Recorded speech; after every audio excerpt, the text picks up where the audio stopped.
This episode of New Politics was released on the 30th of January, 2026, and produced on the lands of the Wangal and Gadigal people.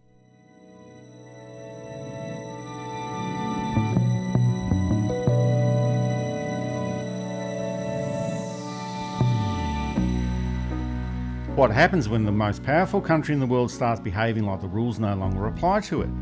How is Australia going to react to this new situation? At the moment, that's what the rest of the world is thinking about and what this new global order will look like once the United States stops believing in it. I'm Eddie Djokovic.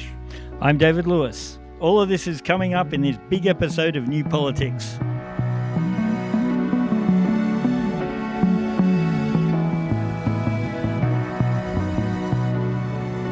Venezuelan President Nicolas Maduro is in custody in New York following his dramatic capture in a U.S. military operation in Caracas on Saturday.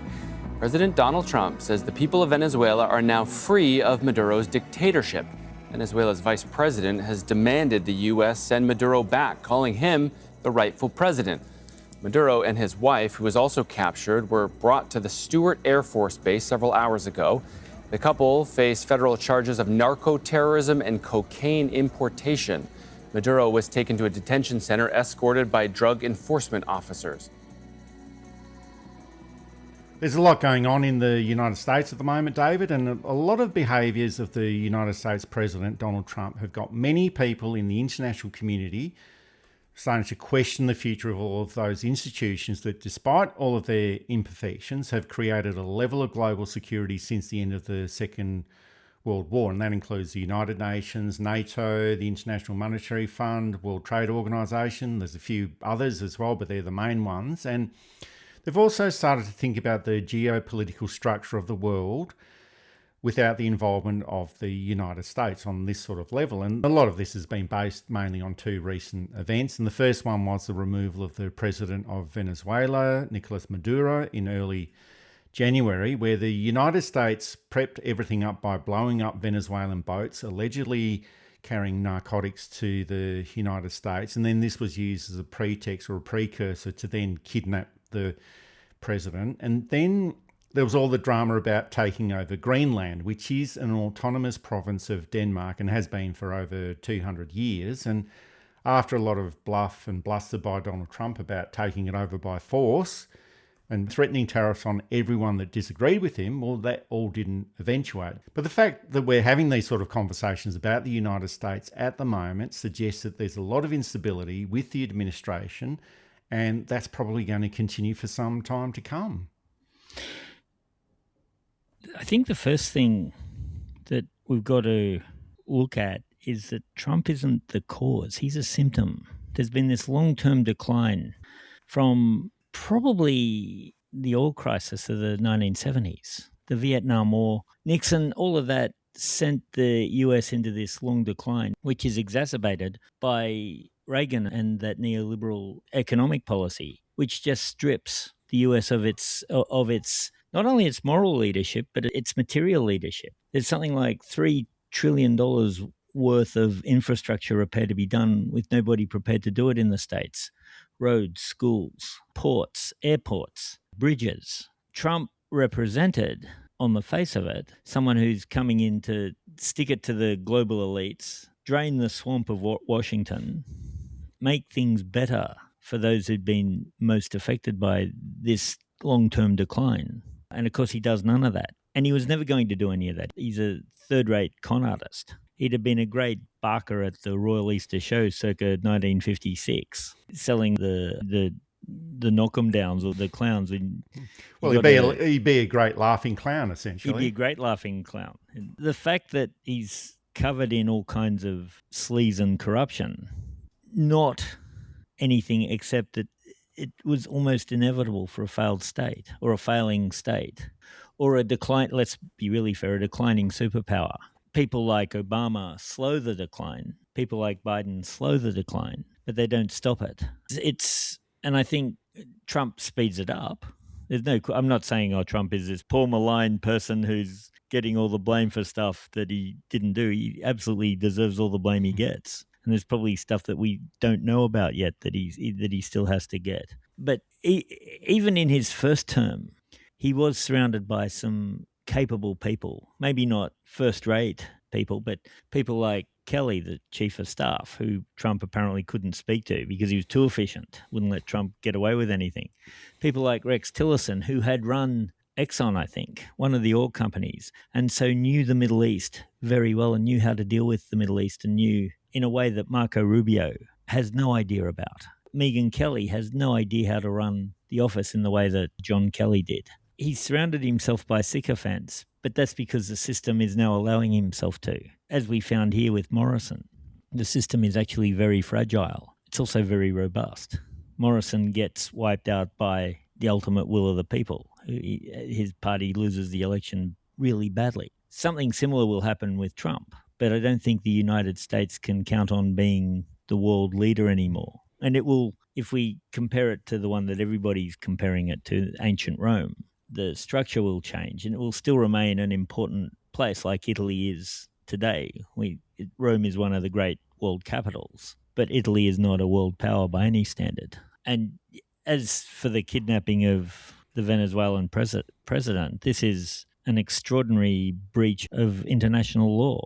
Oh, absolutely. But it's also a bit of a cliche to say that this is all madness, but this is exactly what it is. And there's also all of those questions about whether Donald Trump himself is becoming a little bit senile. And I guess that's one accusation that we usually make against leaders that we don't particularly like. But he does have a wide range of health problems that seem to be developing as well. But if this is the style of leadership that you're going to have, well, there has to be some method to this madness, but it just doesn't seem like there is any. No. And we've seen, and you alluded to this before, David, we've seen this process before. Donald Trump between 2017 and 21. We saw it with Boris Johnson in Britain, Scott Morrison in Australia. We see it at the moment with Javier Milei in Argentina. These people are tricksters, they're show ponies, but they do enough to win the vote or the popular vote and become the leader. But once they get there, they're totally incompetent. And part of this is that being the convenient right-wing idiot for vested interests and selling off parts of the government to these vested interests, which of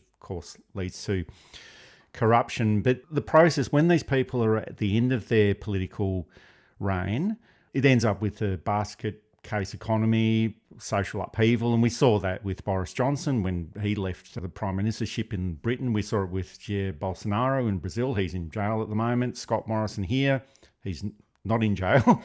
We saw it with Trump Mark I. We're seeing it in Argentina. These people leave a big mess behind. And now we're seeing it with Trump Mark II. And I think that Trump Mark II, if it does end at the end of 2028, well, it's probably going to be the worst out of all of these. It's going to be generations to fix, I think. I think whoever the next president is going to be, if the Republicans manage to snaffle, and it's not going to be a Trump. I know that there's talk that Eric or Barron Trump. Barron's possibly a bit young. He's not 35 yet. But the daughter Ivanka, it won't be a Trump. I think he's trashed that brand politically. If the Republicans manage to bring back actual candidates, Jeb Bush, say, or I can't think of anyone offhand. Oh, there's a couple of Republican governors who the job there won't be setting agendas and giving birth to a new American dominance, even if that's what they want it to be. The job will be just fixing up the mess, clearing out the corrupt officials, clearing out the law enforcement. Things like ICE are totally unworkable. ICE people are comparing it to the Hitler brown shirts and while in a sense these types of comparisons are lazy, they're also accurate. And I keep thinking, I was thinking history repeats, the first time as tragedy, the second time as farce, but it seems Marx was wrong in that we have another tragedy. The first time as tragedy, the second time as even more disappointing tragedy. Because we didn't have, in the 30s, we didn't have the living memory of that type of thing. Whereas today, there are still people alive who remember the 30s. Not many, and the 30s isn't that far away. Anyway, we have newsreel footage, we have the History Channel doing UFOs or Hitler or Rome. We have a lot of cultural memory of this stuff, and in a mass media situation, you'd think that'd make it harder, but for some reason it's made it easier for people to forget. And just going back a bit further in time, because a few people have asked us about this Monroe Doctrine that's been talked about. And so there has been a bit of talk about the Monroe Doctrine, and that's from 1823 with the declaration that the US sphere of influence is in the Western Hemisphere and that Europe should stay out of this zone of influence completely. And that was President Monroe at that time. James Monroe, yeah. And then the deal was that the US wouldn't then interfere in Europe. And sure, it might be an extension of this policy of, what's happening right now. We could call it the Trump doctrine if you want to, but it seems to be the doctrine of a little bully boy who says, I want that so that you can't have it, or I want that because it's there. And that's literally what Donald Trump has been saying, that he needs to take Greenland because otherwise Russia and China, or Russia or China are going to take it. And I don't know that much about President James Monroe, David, but I'd say that he probably had a greater political intellect than Trump will ever have. And you can take someone like Polk, who was considered up to now one of the worst presidents, and he had a greater political. Yeah. So Trump is saying that he was saying that he wanted to take Greenland for strategic value or for the rare minerals, and also to say stuff like, oh, well, we're going to take this the easy way or the hard way. And it's sounding like a bad parent. It's hard to believe that we're hearing these sorts of conversations in global politics. It sounds like a playground or a primary school or something like that. But there have been suggestions that all of this stuff about taking over Greenland or invading Venezuela or whatever the case might be, this is just a distraction from the Epstein files. And that might be a case to some extent, but to blow up the whole world over this, and I guess we do see it with people like Benjamin Netanyahu in Israel blowing up Gaza and causing a genocide just to save his political skin. So this is what political leaders will do. They'll do anything to save their political skin because they've got all the tools or the apparatus of the state to actually defend themselves in this sort of way. But to do this, essentially to blow up the order that's existed since 1945, albeit with all of those problems that we talked about before, to do all of this is just to protect yourself from the Epstein files. Well, this is just totally over the top. I think the other thing he's trying to distract people from is that he runs out of term. At the end of this term, unless he can find some way of breaking this constitutional, he's gone. And I don't mean in any punitive way. You just cannot. It's the same reason that Obama can't run again.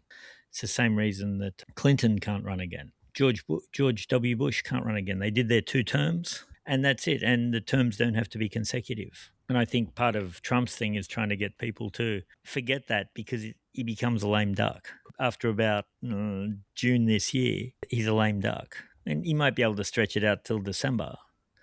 Well, he might even be more of a lame duck after the midterm elections at the end of this year. Yeah. If the polls are right, and the polls are generally right, they're going to be wiped out. They're going to be looking at the Victorian Liberal Party and saying, how do you get your numbers? That's looking good for us. Let's go for that. Yeah.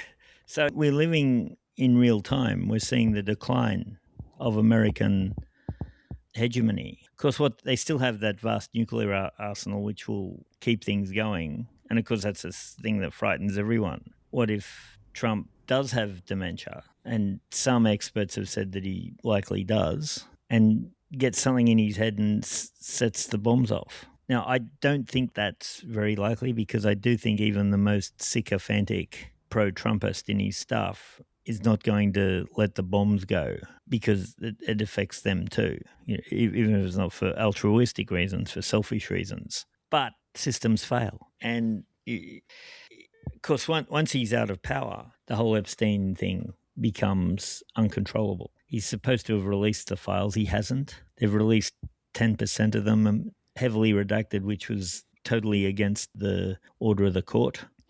The other thing, too, is that he's lost the European right, because what he forgot is that the European right are highly nationalist. So any impingement on another power taking Greenland is an affront to the Danes. And even the German right and the French right, who are 2 different things. But those pushing the farther right are saying, hold on, no, you can't do that. We are nationalists. We believe that Denmark's country is Denmark. And of course, the Danish right are livid. And Trump is now, after the Minneapolis riots, suggesting that it might be time to bring in gun control. Now, he's not wrong.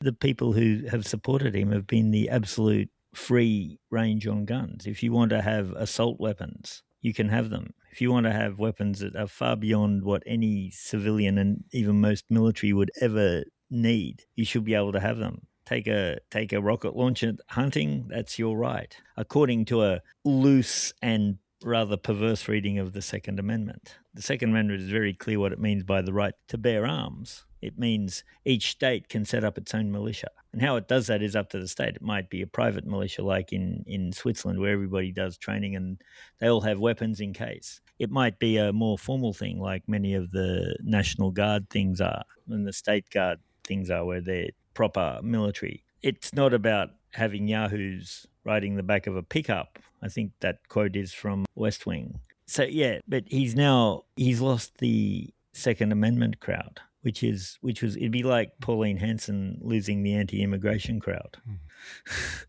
Extraordinary, dumb even for Pauline, and she wouldn't do that. And just inconceivable and he's done that. How this is going to end, I don't know. Most likely in his physical death. The illnesses are going to catch up with him. People have noticed that he's got the same bruising on his hands that Queen Elizabeth had just before she died. I'm not a doctor, I can't comment. I can just say what other people have said without saying if that's right or not. But hopefully he'll get to see some reckoning of justice. Alex Pretty was killed by federal agents on Saturday the 24th of January. He was shot in Nicollet Avenue in Minneapolis, less than 3 weeks after Renee Good was also shot and killed by federal agents in the city.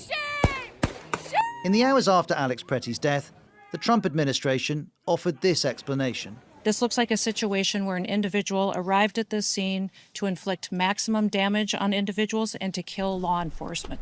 None of the videos we've analysed show Alex Pretty holding a gun. Throughout these moments, he has a phone in his right hand and appears to be filming. As we return to the video, Alex Pretty is now surrounded by 8 agents. He's on his knees, bent over. We can clearly see his hands on the floor, and he's struggling against being held down.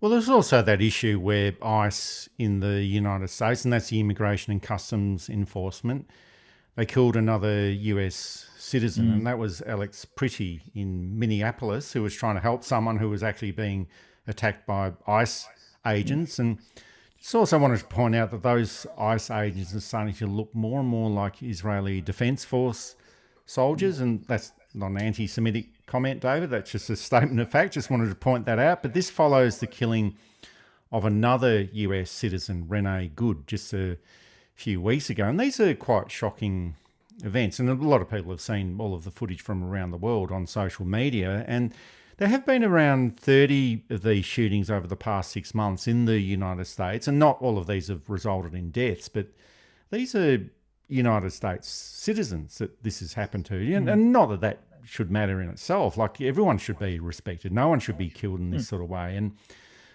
none of these people should have been killed. And sure, these are events in the United States, but the Australian government has had nothing to say about this, just offering weasel words or deflecting. The United States has illegally kidnapped a president of an independent country, Venezuela. And I know that the United States has done this quite a few times in its history, but Australia just didn't have anything at all to say about this. The United States, it starts talking about taking Greenland with force and applying sanctions to anyone that disagrees with them or stops them from doing this. And this totally undermines the global system that's been in place since 1945, albeit with those issues that we talked about before. And Australia just doesn't have anything to say about this, except to say pretty much the same things that they've said about the events in Palestine, which is to show concern or deep concern. And if it's a little bit more serious, they say that they're very concerned. But it just seems like Australia in these sort of moments is like this little pipsqueak on the world stage, and maybe not even that. You know, I've just been very surprised with the lack of response from Australia on all of these issues that are going on in the United States. I noticed Trump said something like the Western forces in Afghanistan didn't really do much. They kept back from the front line, which, again, is an extraordinary thing for an American president to say. The way that veterans are revered there. And I'm not judging that's I think it's something that probably works out. Here we revere, but in a different way. But I noticed that the RSL came out and said 47 service people were killed in our longest war. We honour all of those, and to their families, they are remembered. And it was a really nice and appropriate. And I don't agree with the RSL on everything, but they handled that very well. And the head of the military has come out with a statement that I didn't read as closely. But again, from what I could see, it was an appropriate rebuttal of Trump's notion and a reassuring statement to the fallen. I didn't quite want to say victims because that's not what they are. They don't want to be known as that. To the service people who died and to their families, the government hasn't said anything. And maybe the military response was enough. But I'd have thought that the Minister for Defence even would have come out with a statement saying, no, we disagree with that notion. And I went to school with people who went to Afghanistan. In a sense, and I say this very gently, and it was the war of our generation, it and Indonesia. And to say that they did anything less than what they were supposed to do is an insult. We can disagree with why we were there, and that's perfectly valid. And it was a questionable war based on 19th century geopolitics. But the vast majority of the troops who went there did the work that they were supposed to do, did it as well as you can possibly do that type of work, and didn't get enough thanks for it. And that's true of every governments try, but often fail. That's why you see at the end of World War I and World War II, men born in the inner city of Sydney getting vast property tracts in northern Victoria and western New South Wales with no idea how to farm and no training and no, just here's your farm, good luck, see you in 50 years. And then a lot of these farms go broke. Or you get to go to university if you're lucky. But no one's dealing with the nightmares. No one's dealing with the tremors. No one's dealing with the inability to walk into a room because every room you walked into for the prior might have had someone with a gun in it willing to shoot you, and you might have had to shoot someone. So governments aren't very good at dealing with this type of stuff. But I'd have thought the Minister for Defence or even the Prime Minister coming out and saying, no, I don't accept that. We know what the intelligence was. We know what our people did, and we support our people, would have been appropriate. And that the Defence Force did is great. That the RSL did is great and should be commended and applauded. Well, someone who did speak up was the Canadian Prime Minister, Mark Carney, and this was at the World Economic Forum in Switzerland last week. And while our Prime Minister, Anthony Albanese, was too busy doing not very much, here's what Mark Carney had to say. It seems that every day we're reminded that we live in an era of great power rivalry, that the rules-based order is fading, that the strong can do what they can and the weak must suffer what they must. And this aphorism of Thucydides is presented as inevitable, as the natural logic of international relations reasserting itself. And faced with this logic, there is a strong tendency for countries to go along to get along, to accommodate, to avoid trouble, to hope that compliance will buy safety. Well, it won't. So what are our options? In 1978, the Czech dissident Václav Havel, later president, wrote an essay called The Power of the Powerless. And in it, he asked a simple question: how did the communist system sustain itself? And his answer began with a greengrocer. Every morning, this shopkeeper places a sign in his window: "Workers of the world unite." He doesn't believe it. No one does. But he places the sign anyway to avoid trouble, to signal compliance, to get along. And because every shopkeeper on every street does the same, the system persists. Not through violence alone, but through the participation of ordinary people in rituals they privately know to be false. Havel called this living within a lie. The system's power comes not from its truth, but from everyone's willingness to perform as if it were true. And its fragility comes from the same source. When even one person stops performing, when the greengrocer removes his sign, the illusion begins to crack. Friends, it is time for companies and countries to take their signs down. For decades. Oh, so David, that was quite a measured speech. It's very strong, it's forceful, and I think that Mark Carney is not so much standing up to the United States, but he's just going through the reality of what's happening at the moment, that the United States is becoming very unreliable.